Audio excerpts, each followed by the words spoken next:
Dans ce dessin, les droites AB et CD sont parallèles. Calculez l'angle ACD. Bien, il est toujours bon de raisonner sur le dessin, et d'essayer de faire l'exercice mentalement et de trouver l'angle ACD. Vous avez vu où il se trouve? Toujours aller voir où il se trouve, évidemment. Ce qu'on vous demande de calculer, il faut toujours aller voir où ça se trouve sur le dessin. D'accord? Et donc, on va raisonner mentalement. On va essayer de trouver comment on fait pour trouver l'angle ACD mentalement. Et ensuite, quand on aura bien compris, on va remettre tout ça par écrit. Je vous invite à mettre la pause, à essayer de calculer l'angle ACD de tête en regardant le dessin, et ensuite à essayer de rédiger votre solution. Et ensuite, vous reprenez la vidéo.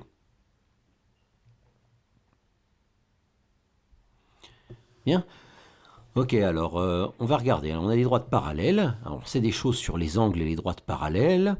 Et ce genre de dessin, c'est un dessin qu'on a déjà vu dans les cours sur les angles et les droites parallèles. Hein? Comment est-ce qu'on appellerait deux angles qui sont comme ceci, là, les deux angles dans lesquels j'ai mis un gros point jaune? Eh bien, si vous allez voir les vidéos du cours sur les droites parallèles, on a vu que deux angles disposés comme ceci s'appellent des angles alternes internes. Et on a vu une propriété qui dit que si les droites sont parallèles, alors les angles alternes internes sont égaux, sont de même mesure. Donc on se dit, si j'ai 43 degrés, si le premier angle du point jaune, il y a marqué 43 degrés dedans, alors l'angle avec le deuxième point jaune, eh bien, il va valoir 43 degrés aussi. Donc je peux me dire, tiens, là, le deuxième angle, il vaut aussi 43 degrés, et je l'inscris comme ça sur mon dessin pour ne pas l'oublier. Et l'angle qui vaut 43 degrés, là, je constate qu'il est juste à côté de l'angle ACD. L'angle ACD qu'on me demande, en fait, si je regarde l'angle ACD qu'on me demande et l'angle qui vaut 43 degrés, eh bien, à eux deux, ils forment quel genre d'angle si je les réunis tous les deux? Si je les réunis tous les deux, ils forment un angle plat. Est-ce que vous vous rappelez comment s'appellent deux angles qui, réunis ensemble, forment un angle plat? Eh bien, ça s'appelle des angles supplémentaires. Et des angles supplémentaires, quand on les additionne, ça fait 180 degrés. Et donc, tout ce qui me reste à savoir, c'est combien doit valoir l'angle ACD, sachant que si je lui ajoute 43, ça fait 180 degrés. Eh bien, c'est tout simplement le résultat de la soustraction 180 moins 43. Et donc, voilà, 180 moins 43, ça me donnera ma réponse. Donc là, j'ai trouvé comment je pouvais faire ça de tête. Et bien maintenant, on va essayer de le rédiger.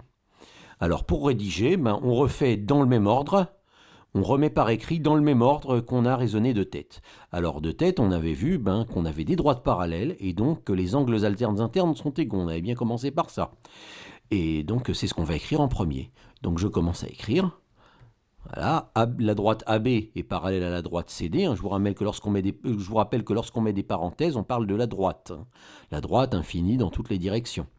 D'accord? Donc la droite AB est parallèle à CD. Et donc, je dois dire donc les angles alternes internes sont égaux. Donc je vais citer la propriété. La propriété, il y a plusieurs manières de la citer. Moi, je dis les droites parallèles sont celles qui définissent avec une séquence des angles alternes internes égaux. Voilà. Et donc je me dis, oui, puisque c'est comme ça, alors l'autre angle, il vaut aussi 43 degrés. Tiens, là j'ai un problème, il me manque un point pour donner un nom à l'autre angle. L'angle qui fait 43 degrés et qui est en bas, je ne peux pas le nommer parce qu'il me manque un point.